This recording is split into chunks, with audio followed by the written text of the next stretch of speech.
Halo teman-teman, selamat datang kembali di channel YouTube Gosip Tekno. Di video kali ini kami akan membuat konten rekomendasi yang agak ekstrim ya. Kenapa ekstrim? Karena kami akan merekomendasikan 5 smartphone terkencang mulai 1 jutaan hingga 5 jutaan yang bisa kalian dapatkan tanpa peduli baru atau bekas, resmi atau non-resmi dengan harga terendah sesuai kategori. Ya, sebenarnya ini melanggar prinsip kami sendiri ya, tapi kami cukup sadar bahwa banyak teman-teman gamers yang menginginkan smartphone performa monster dengan harga terjangkau. Baru gak penting, yang penting HP miring, begitu kan? Nah, jadi video ini bisa menjadi jawabannya. Untuk yang anti dengan HP bekas, bisa skip dari sekarang karena semua rekomendasi yang ada di video ini adalah HP bekas, dan ada beberapa HP non-resmi bahkan. Untuk para gamers budget kentang, simak video ini lebih lanjut hanya di Gosip Tekno.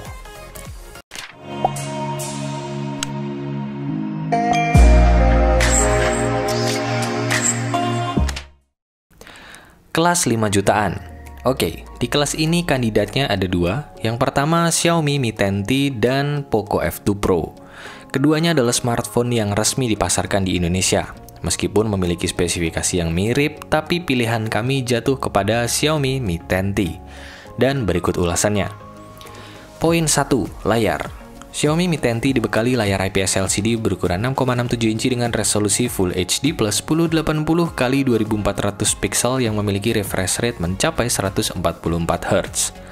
Refresh rate tinggi menurut kami lebih berfungsi untuk para gamers dibandingkan layar Super AMOLED seperti milik Poco F2 Pro.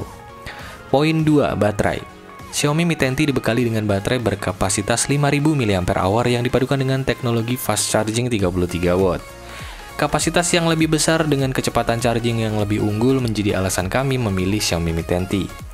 Poin 3. Dapur pacu. Serupa dengan milik Poco F2 Pro, Xiaomi Mi 10T diperkuat menggunakan chipset Qualcomm Snapdragon 865 yang dikombinasikan dengan pengolah grafis Adreno 650. Terdapat juga teknologi liquid cooling yang dapat membantu menyebarkan panas ke seluruh bodi belakang smartphone sehingga kinerja chipset lebih terjaga. Chipset tersebut didukung dengan RAM sebesar 8GB dan internal storage 128GB. Kombinasi dapur pacu ini mampu menghasilkan skor Antutu versi 8 mencapai sekitar 589 ribuan poin. Dalam game PUBG Mobile, smartphone ini mampu menghasilkan setting grafis maksimal smooth dengan frame rate 90 fps atau Ultra HD dengan frame rate ultra. Lancar jaya, rata kanan.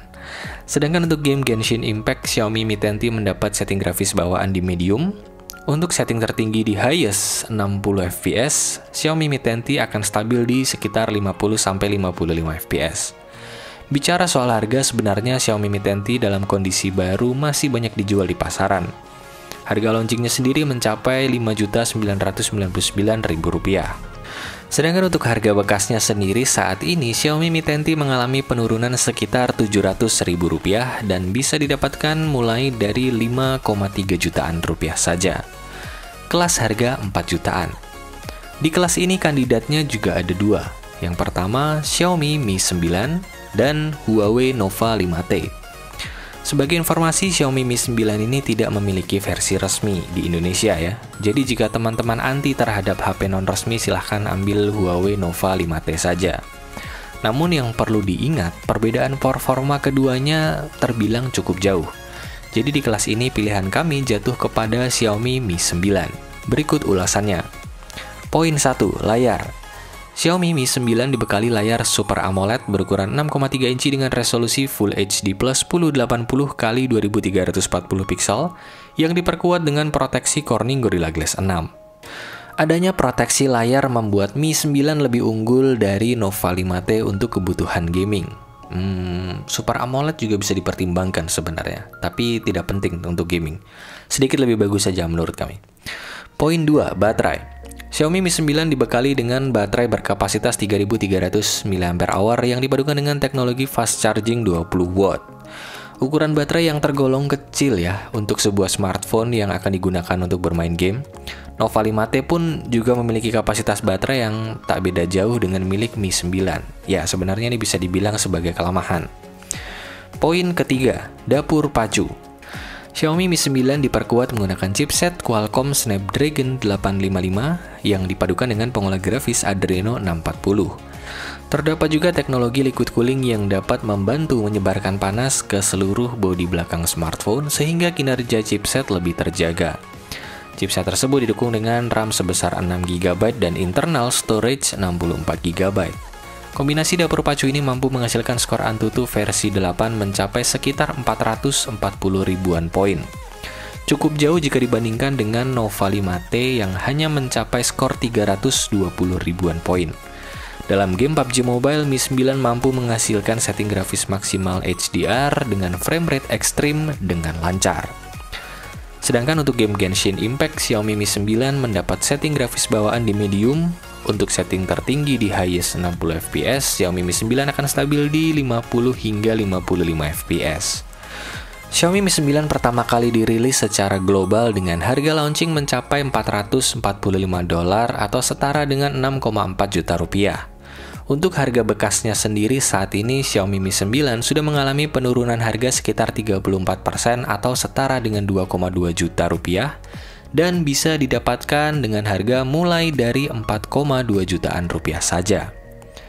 Kelas harga 3 jutaan. Di kelas ini kandidatnya hanya ada satu, yaitu LG G8 ThinQ. Smartphone ini juga bukan produk resmi yang dirilis di Indonesia. Bahkan kebanyakan yang dijual adalah unit bekas vendor dari T-Mobile. Namun menurut kami, dari semua smartphone yang ada dalam daftar ini, G8 ThinQ adalah bintangnya. Berikut ulasannya. Poin 1. Layar. LG G8 ThinQ dibekali layar OLED berukuran 6,1 inci dengan resolusi 2K+, 1440 x 3120 pixel yang diperkuat dengan proteksi Corning Gorilla Glass 5. Spesifikasi layar yang agak berlebihan sebenarnya, tapi ini adalah hal positif. Kehadiran layar 2K jelas semakin memanjakan mata para penggunanya. Poin 2. Baterai. LG G8 ThinQ dibekali dengan baterai berkapasitas 3500 mAh yang dipadukan dengan teknologi fast charging 21 watt.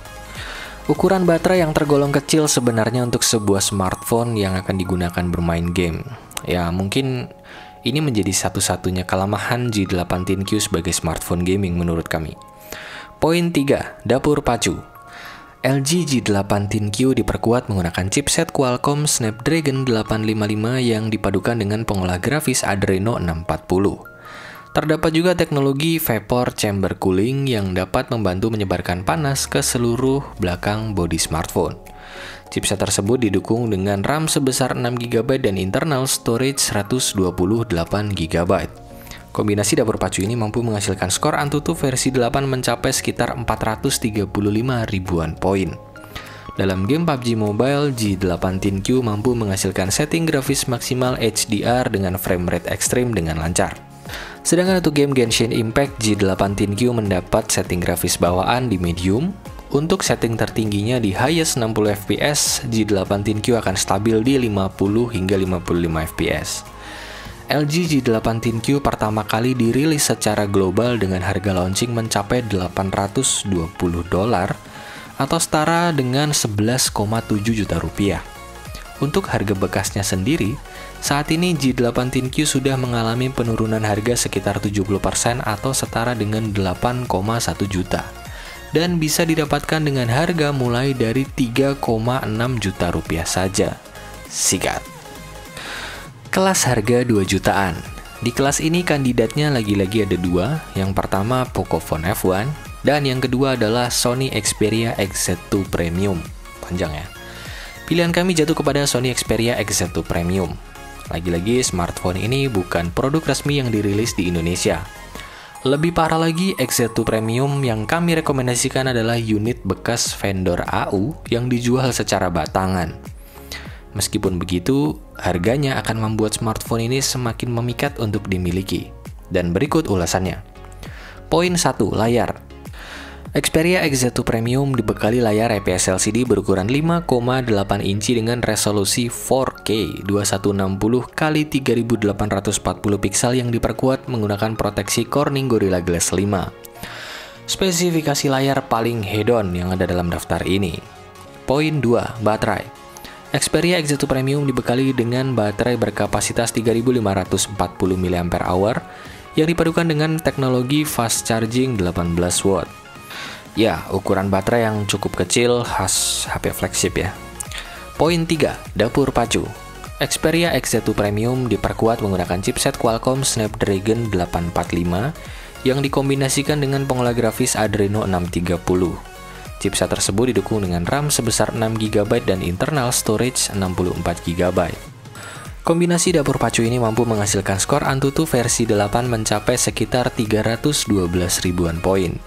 Dalam game PUBG Mobile, X1 Premium mampu menghasilkan setting grafis maksimal Smooth Extreme atau HDR Ultra dengan lancar.